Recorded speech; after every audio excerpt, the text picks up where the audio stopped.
Well, hello, beautiful people. Welcome back to the channel. My name is Crystal Turner. I am a psychiatric nurse practitioner who has gone holistic because I know to be whole is to be healed. And this is the last Sunday. This is when I'm recording this before we go into January. So the last Sunday in December, some would call this going into the new year.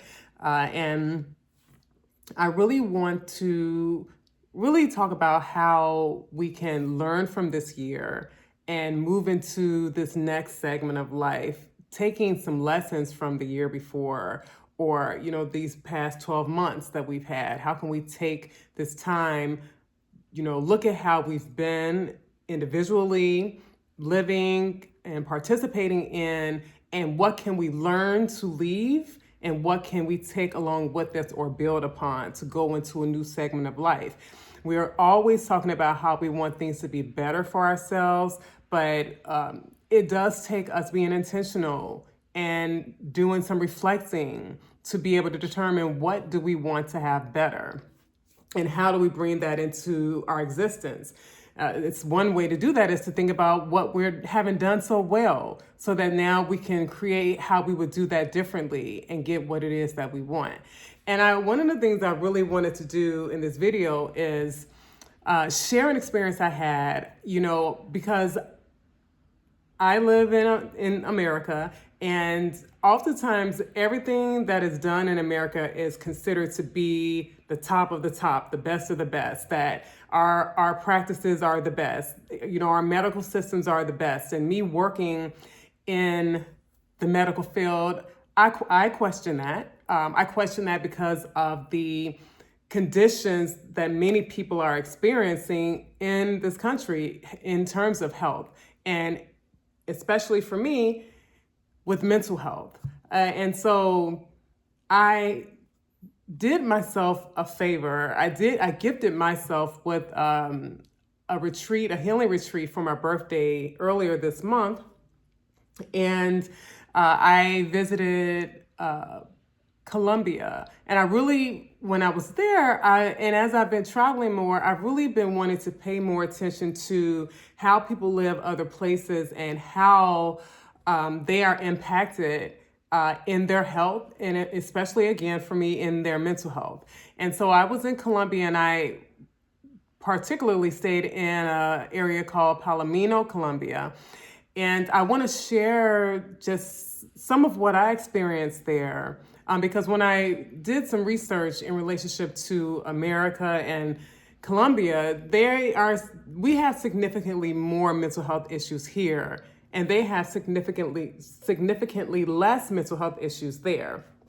And there's some research that could say, well, it could be because it's not reported, or they may not go to traditional mental health spaces to get care. So we'll put that over here as some possibilities. But I want to focus more on what really speaks to me, and it is in the difference in lifestyles that they may have. So I want to talk about this and then talk about how we can apply some of this to our life, even if we're not in that space. What could we consider? So the first thing I want to mention is when I got to Colombia in the airport, Banquela Airport is what it was called. So when I got in Colombia, we weren't in Palomino, Colombia yet. That was like a 3-hour drive away from the airport. But one of the first things I did notice is when we were exiting the airport, we were greeted with some people who were out there who were making music, and the music was very upbeat. It was very welcoming. Now, needless to say, we gave these people who were performing some money, and I have no problem doing that because I really do believe that what our money is an energetic exchange. So if someone's providing me something that I appreciate, I may give money to say thank you. But there was no one there who was like haggling you to give them money in any sort of way. And I really reflected on that because not any airport that I've come into in America, when I come out, is there people greeting and welcoming me in any type of way, so it really gave me already an initial impression of culturally that the space is welcoming. and I think that was really big for me.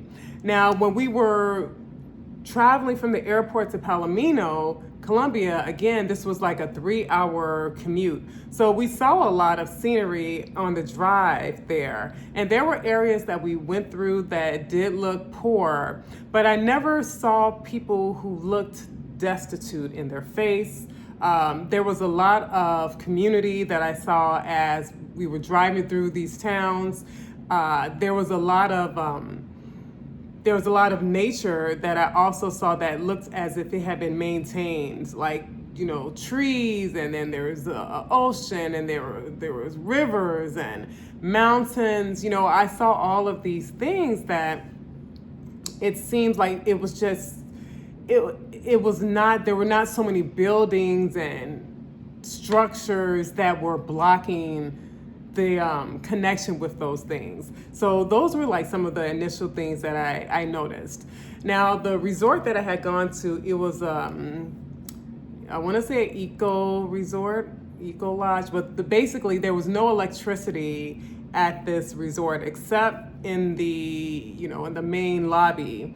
But everywhere else there was not. And so this space was intentionally created for you to not be connected with electronics, and to be connected with the space. The resort was on a beach, and there was a lot of nature around. There were a lot of animals around. Even on this particular resort, they had dogs, they had cats that commingled together, they had pigs there. There was even this little black baby pig that was running around. Every now and then we would see him. And there was symbolic representation of what, the symbolism of these animals were, which I also thought was cool. Sometimes I feel like here, when you see an animal, it's a pet and that's it. But symbolically, there was representation of what these animals symbolize spiritually. And to me, that just gives higher reverence for another living creature, another living thing or being, and being able to connect with it in a different way when you have that level of knowingness or respect for it. There are also parrots and some other type of birds that were on that property. And so again, there was no electricity in the cabins. And also showering happened somewhat semi outside. So, there's a part of the cabin where you go to for the restroom and the shower was not covered by anything like that part was part of outside, and so it really had this strong connection with nature, being connected with nature and the things that you do day to day, so that we're not like in these concrete jungles that we can be in some spaces. Also, what else did I notice? So in another video, I'll talk about an indigenous culture that lived in the mountains there, but we did do a hike into the mountains, and it was just beautiful. It was like a lot of physical activity, which is another thing I noticed with a lot of people there, is that there's a lot of physical activity that you do. There are cars there, definitely, but there's also a lot of physicality that you do in your day-to-day, which is not actually a bad thing, but we can come from spaces where we have a sedentary lifestyle, a lifestyle where we don't do much movement.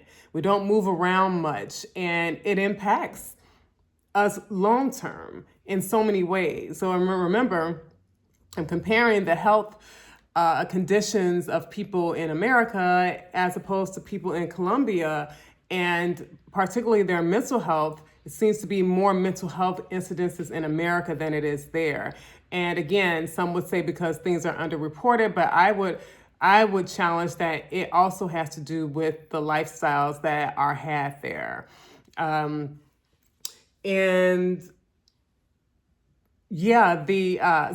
I really want to preface this with some of the things that I did there. So in my typical day-to-day at home, I'm on my computer too much. I'm on my cell phone too much. I'm in the house. I don't watch much TV, but these other things are starting to take place of the TV. So it's consciously making me aware that just because I'm not sitting watching the TV, a telephone, my computer can also be distractions and can also have levels of impact in my life. And so when I think about that, I noticed that when I was there, I wasn't on those things much at all. I wasn't on them much at all. Also, so part of it was I was already becoming disconnected from all of that stuff, all the electronics, all the things.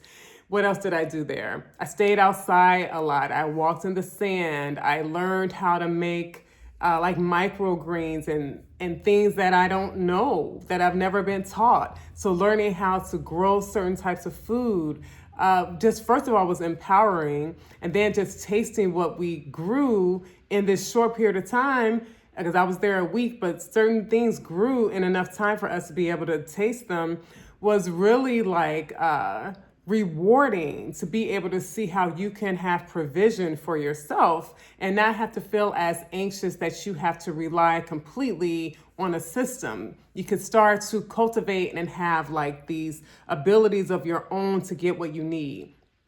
Made me think about when my dad was little. He was raised in the South on a farm, and he had so many skills that he knew how to bring to his home, to his family, to get things done. And when we live in these very modernized areas, we can lose some of that, but that can be so beneficial to even our confidence in what it is that we are able to do.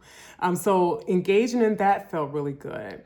There were several nights where I slept on the beach. Me and a few other ladies who were there slept on the beach. And again, we didn't have electronics with us. We had conversation as we laid there. And we had this beautiful night sky that was it was so peaceful to gaze upon, and to talk about just lightness, light talk, you know what I mean? Like profound talk, but inspiring talk, it seemed like an inspired talking about things that are inspirational, just to gaze upon the night sky, to take us away from some of the distractions that we could have and gaze upon something that has a whole different meaning, was amazing. And then to sleep on the beach where you're by this ocean water and you're definitely getting fresh air and, air that's different from the stale air that could be in our homes. It was really refreshing.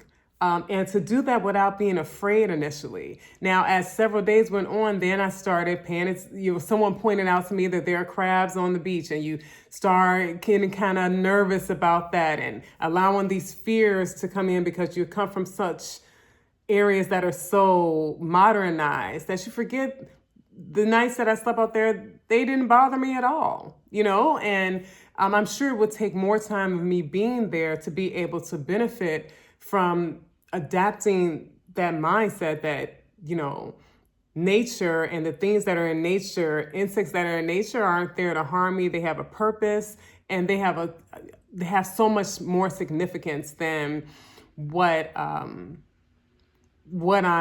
not giving credit to it. And I think when we see the significance in a living thing, we are more tolerant of it, and we can even actually become accepting and embracing of it. Think about this when we even talk about slavery and how, you could mistreat or treat people inhumane. The only way that you could do that is to first disregard their importance in the first place. And so all living things, if we could regard its importance and see that it's necessary, we can have connection that also edifies us emotionally too. To just be appreciative of the wonders of life, appreciative of these things that are in the world that really can make us just think of a larger purpose of life and meaning behind life than just our personal desires and our personal needs to be met.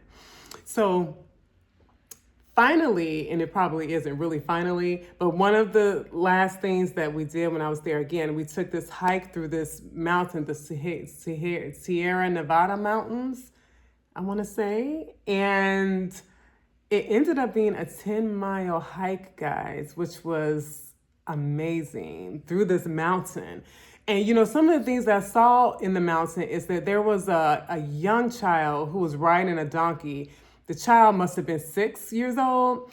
And the beautiful facilitator who was supporting us through this whole retreat mentioned that oftentimes those young people are in the mountains on those donkeys by themselves because they've been prepared for that, and they've been given responsibility, and they've been given a higher purpose of their existence and responsibility. And I think when that's so profound, that when we have responsibility, or even more than our responsibility, that we have significance, and we're needed for a responsibility, it can give you a much more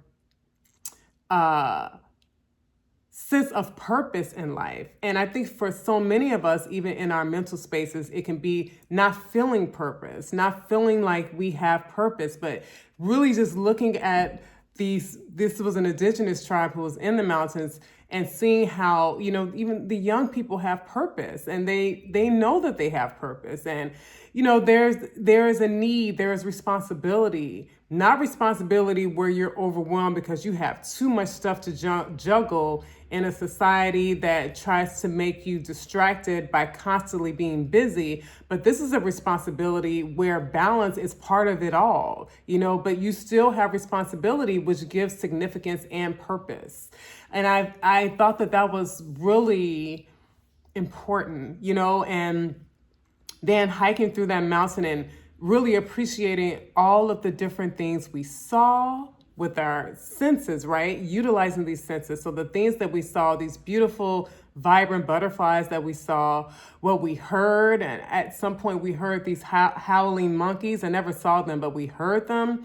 These things awaken the senses, and it's just wow to me is how it felt. Like there's so much that I don't know, there's so much that I haven't experienced. And I think sometimes too, when we live a mundane life of just constantly being in this cycle of being so busy and not having time to explore, we can never get to experience the things that we don't know we haven't experienced, which can keep us with a thirst for knowing more and wanting to experience more. And I think that's important for some people who really can be tired of life, or feel like, so indifferent about life because of what we might have experienced, or our limits of experience can be impactful in that way too. So those are a few things that I experienced, not to mention all of the food that we had. There was nothing processed. Everything was fresh. And, the first time I ever had papaya and actually enjoyed it, because it was a different papaya, and it was fresh, and eating the seeds and understanding the benefits of the whole fruit, and, just all of the foods that were made for us that we helped to make were just all fresh. When I came home and of course tried to go back to eating certain things, my stomach was in such a disagreement with it, and the taste was, it was nothing. It was so much in it that I could taste that just wasn't really agreeing with my system. And I really appreciated having that time, because one of the things that I experience with my health is dealing with like congestion, especially after I eat certain foods. I'll be more congested, and I don't eat dairy products or anything like that, but there are certain foods that I will get congested, I will get mucus from. And what it speaks to is inflammation, that there are certain foods that I eat, processed foods, foods that are just not the things that truly give us nutrients to our body, that cause inflammation in my body. And when I was there, I didn't have any of that. Like that was something the first day or two as my body was adjusting. But I was there for a week, and beyond that, I wasn't having any of that experience. So just to be able to know that you can, just in that short period of time, there were already things shifting. And if you don't know, the foods we eat can cause so many issues in our body, and it can definitely impact us in our mental capacity, our emotional self, and our mental self. And so it was really rewarding to be able to just have that time to myself, to be able to show that just in a short period of time, what was different. Lastly, before I get to just some things to consider, within a few days, one of the things that was mentioned several times is that people do what I used to do, what my family used to do when I was a little girl, was not worry about locking their doors, keeping their doors open, not having issues with crime and theft, or just like those types of things aren't the normal there. And so within a few days, my purse that I had in my cabin, I wasn't even concerned. Now, you can say it's irresponsible or not, but it's like my guard was down. I wasn't, that urban city mentality that I carry with me a lot for so many years.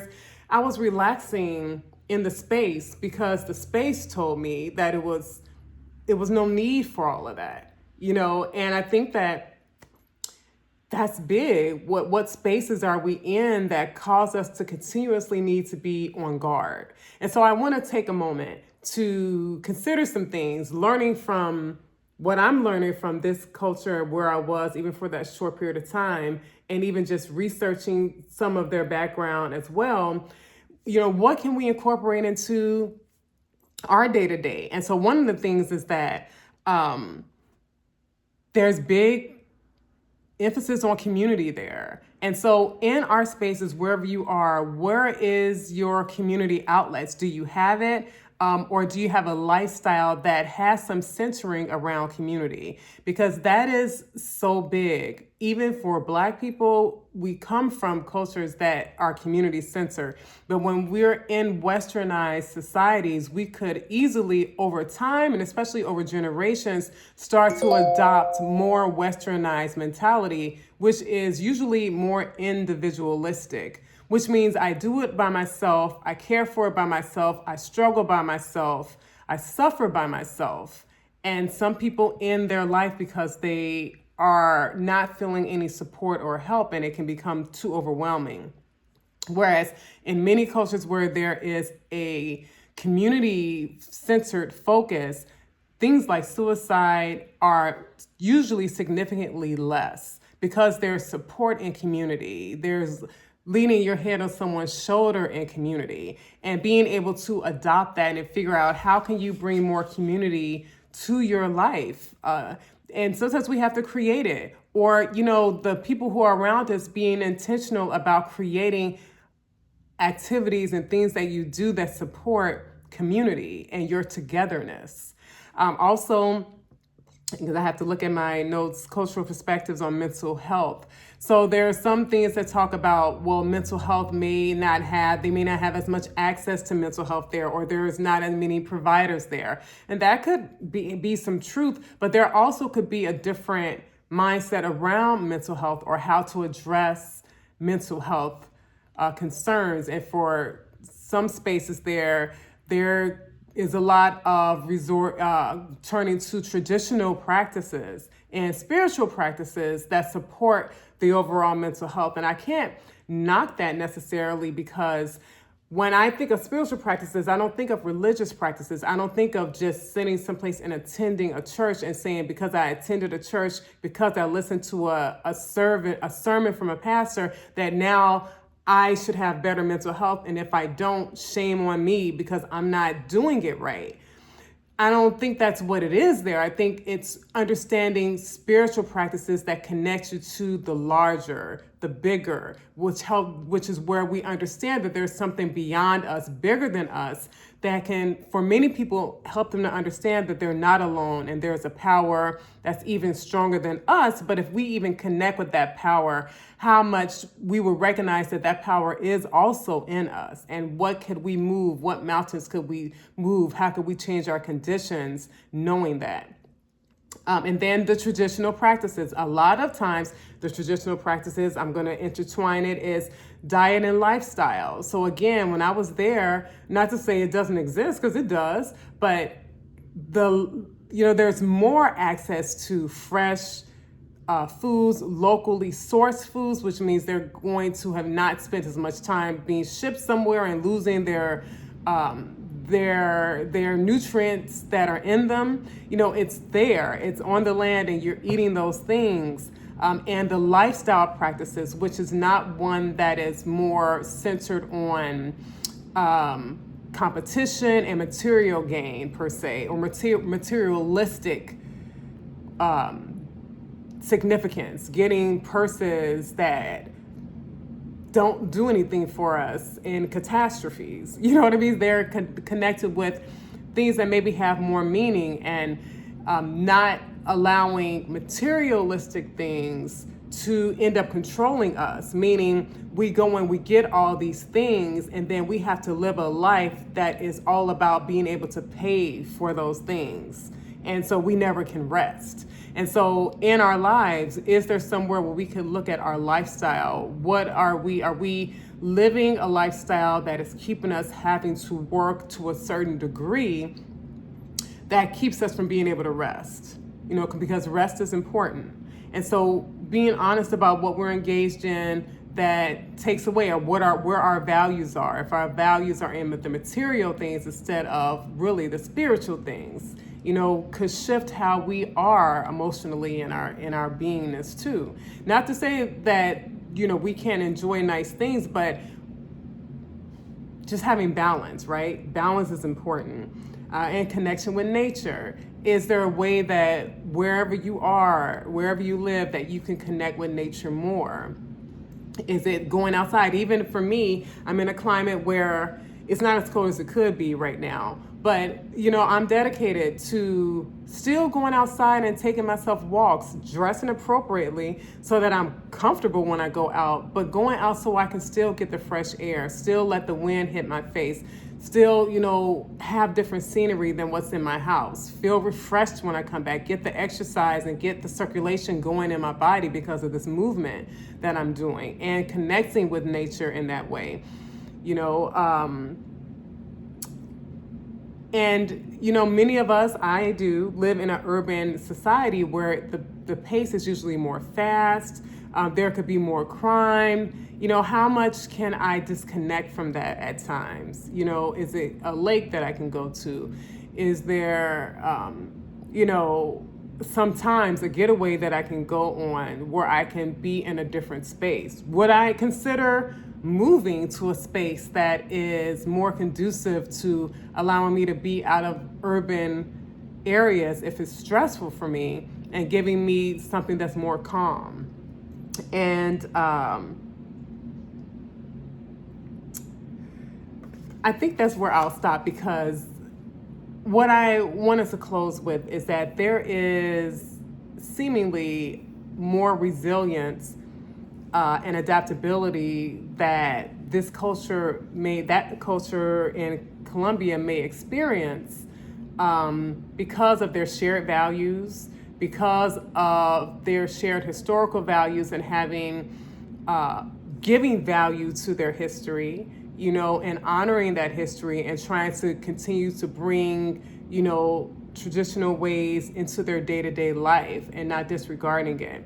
And for many of us, you may have grown up in an environment where you haven't known the traditions of the people you come from, or just the indigenous people where you live, but even trying to learn and understand, cultures where they seem to have a better sustained life, a better sustained health.